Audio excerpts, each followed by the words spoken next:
faktor yang dari bentuk negara secara signifikan dari Indonesia dan Norwegia ada yang unik. Di sini saya akan menjelaskan perbedaan dan kesamaan antara negara Indonesia dan negara Norwegia. Yang pertama, persamaannya, keduanya sama-sama negara demokrasi yang dimana kekuasaan tertinggi adalah di tangan rakyat. Yang kedua, ada dalam sistem pemilihan. Indonesia dan Norwegia menggunakan sistem pemilihan umum untuk memilih anggota legislatif. Lalu ada perbedaannya, yang pertama dari bentuk negara. Indonesia adalah negara kesatuan, sedangkan Norwegia adalah negara kesatuan dengan monarki konstitusional. Lalu yang kedua ada sistem pemerintahan. Indonesia memiliki sistem presidensial yang dimana presiden sebagai kepala negara. Namun, sedangkan Norwegia memiliki sistem parlementer yang dimana Perdana Menteri adalah kepala pemerintahan. Lalu yang terakhir ada kepala negara. Indonesia memiliki presiden sebagai kepala negara, namun Norwegia memiliki raja atau ratu sebagai kepala negara. Jadi saya akan menjelaskan mengenai beberapa faktor yang mempengaruhi sistem dari pemilihan dan bentuk negara dari Norwegia itu sendiri. Faktor yang pertama itu ada faktor sejarah. Norwegia ini memiliki sejarah monarki yang panjang dan masyarakatnya memiliki rasa kebanggaan dan keterkaitan terhadap tradisi kerajaan. Lalu ada faktor tradisi. Tradisi demokrasi parlemen telah berakar kuat di Norwegia itu sendiri dan memungkinkan masyarakat untuk memiliki suara dalam pemerintahan melalui pemilihan umum dan parlemen yang mewakili kepentingan mereka sendiri. Lalu ada keseimbangan kekuasaan. Sistem parlementer Norwegia itu sendiri dirancang untuk keseimbangan di antara kekuasaan antara si rajanya yang sebagai kepala negara, lalu ada dan si parlemennya itu sendiri yang sebagai si pembuat undang-undang itu sendiri. Ini memastikan bahwa kekuasaan tersebut tidak terfokus dalam satu titik saja. Lalu ada faktor dari prinsip demokrasi dan juga kebebasan. Norwegia itu sangat memperhatikan prinsip demokrasi dan juga kebebasan, di mana masyarakat itu memiliki hak untuk memilih pemimpin mereka dan juga membentuk partai politik dan juga berpartisipasi dalam proses pengambilan keputusan. Lalu selanjutnya ada faktor yang mempengaruhi dari pemilihan bentuk negara dan juga sistem pemerintahan yang ada di Indonesia. Yang pertama ada di faktor sejarahnya. Pengalaman Indonesia yang di bawah jajahan Belanda itu dan keinginan pembentuk negara kesatuan setelah Indonesia merdeka menolak dasar gagasan negara liberal. Pengalaman dengan sistem parlementer dan masa awal kemerdekaan yang dinilai kurang stabil juga mempengaruhi pemilihan sistem presidensial itu. Lalu selanjutnya ada ideologi. Pancasila juga sebagai dasar negara itu menekankan persatuan dan kesatuan sebagai pendukung bentuk negara kesatuan. Prinsip musyawarah juga dan perwakilan dalam Pancasila juga mendasari sistem demokrasi yang dianut. Oke, selanjutnya ada kekurangan dan kelebihan. Indonesia dan Norwegia memiliki bentuk negara-negara yang berbeda, yang masing-masing memiliki kelebihan dan kekurangan. Lalu ada kelebihan dari Indonesia, kekuasaan eksekutif yang kuat. Presiden dapat mengambil keputusan cepat dan tegas yang penting dalam situasi krisis atau melakukan reformasi besar-besaran. Yang kedua ada sistem pemerintahan yang terpusat, memudahkan koordinasi kebijakan dan pelaksanaan program pemerintahan secara nasional.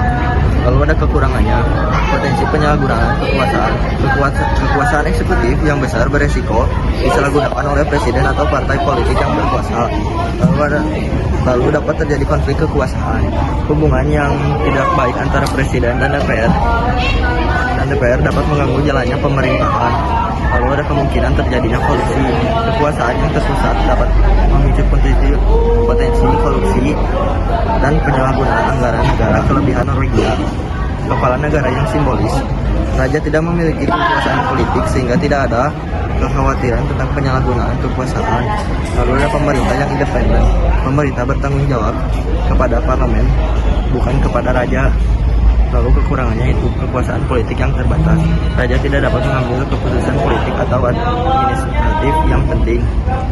Beban biaya yang mahal, menjaga kesuksesan istana dan keluarga kerajaan membutuhkan biaya yang besar. Lalu selanjutnya saya akan membahas tentang poin pertama, yaitu persamaan serta perbedaan yang bisa kita lihat secara signifikan dari kedua negara ini, yaitu ada Indonesia dan juga ada Kanada.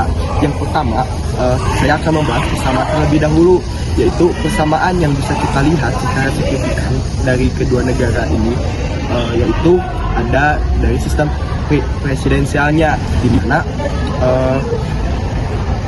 kepala negaranya yaitu presiden juga merupakan kepala pemerintahan. Lalu yang kedua itu ada sistem federal, di mana Kanada dan Indonesia itu sama-sama memiliki sistem federal, yaitu wilayah negara dibagi menjadi unit-unit pemerintahan yang lebih kecil. Lalu selanjutnya saya juga akan membahas perbedaan yang bisa kita lihat secara signifikan dari kedua negara ini. Yang pertama itu ada bentuk pemerintahannya. Kanada adalah monarki konstitusional dengan kepala negara Ratu Inggris yang diwakili gubernur jenderal. Sementara Indonesia sendiri adalah republik dengan presiden sebagai kepala negara dan kepala pemerintahan. Nah, berikut adalah beberapa faktor utama yang mempengaruhi Kanada membuat negara. Yang pertama, tradisi demokrasi Inggris. Kanada memiliki sistem politik yang didasarkan pada sistem politik Inggris, termasuk sistem monarki konstitusional dan pemerintahan parlementer. Yang kedua ada federalisme. Kanada adalah negara yang berarti kekuasaan dibagi antara pemerintah federal dan pemerintah provinsi. Undang-Undang Konstitusi 1867 dahulu dikenal sebagai Undang-Undang Amerika Utara Inggris, dan Undang-Undang Konstitusi 1982 adalah dua dokumen konstitusional utama yang mengatur federalisme di Kanada. Pembagian kekuasaan dan hubungan antar pemerintah diatur dalam konstitusi, termasuk kewenangan masing-masing tingkat pemerintahan. Yang ketiga ada sejarah dan budaya Kanada. Kanada memiliki sejarah yang unik, termasuk pengaruh kolonial Prancis dan Inggris.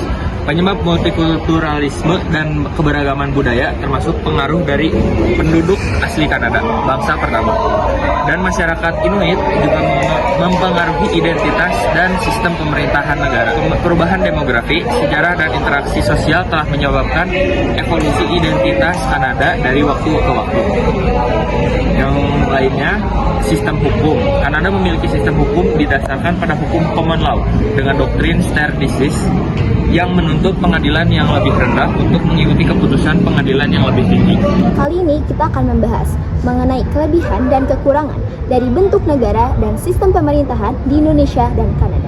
Indonesia memiliki bentuk negara yaitu kesatuan yang memiliki kelebihan. Yang pertama, kebijakan hukum dan aturan yang sama. Dengan kebijakan dan hukum yang sama dan merata secara keseluruhan menciptakan rasa adil dan persatuan. Yang kedua, pengambilan keputusan yang lebih cepat, dikarenakan Indonesia bentuk negaranya yaitu bentuk kesatuan yang berpusat pada satu kekuasaan, maka pengambilan keputusan akan lebih cepat. Yang ketiga, menjaga keutuhan dan stabilitas nasional dari persatuan dan kesatuan. Dikarenakan Indonesia memiliki banyak sekali berbagai macam ras, suku, budaya, dan agama, maka poin ketiga dari kelebihan bentuk negara kekuasaan ini sangatlah cocok dengan Indonesia. Lalu ada dari Kanada dengan bentuk negara federasi yang memiliki kelebihan. Yang pertama, otonomi daerah tinggi, karena provinsi bebas mengelola pendidikan, kesehatan, dan hukum sesuai kebutuhan masyarakat lokal. Yang kedua, lebih demokratis dan partisipatif, di mana warga merasa lebih dekat dengan pemerintah daerah yang langsung mengurus atau langsung turun kepada mereka dan dapat menyesuaikan dari lingkungan sekitar. Ada pula kekurangan dari dua bentuk negara tersebut. Yang pertama, Indonesia dengan bentuk negara kesatuan memiliki kekurangan. Yang pertama, kurangnya fleksibilitas kebijakan. Karena kebijakan diambil secara pusat, terkadang beberapa daerah merasa tidak relate atau tidak setuju dengan kebijakan tersebut.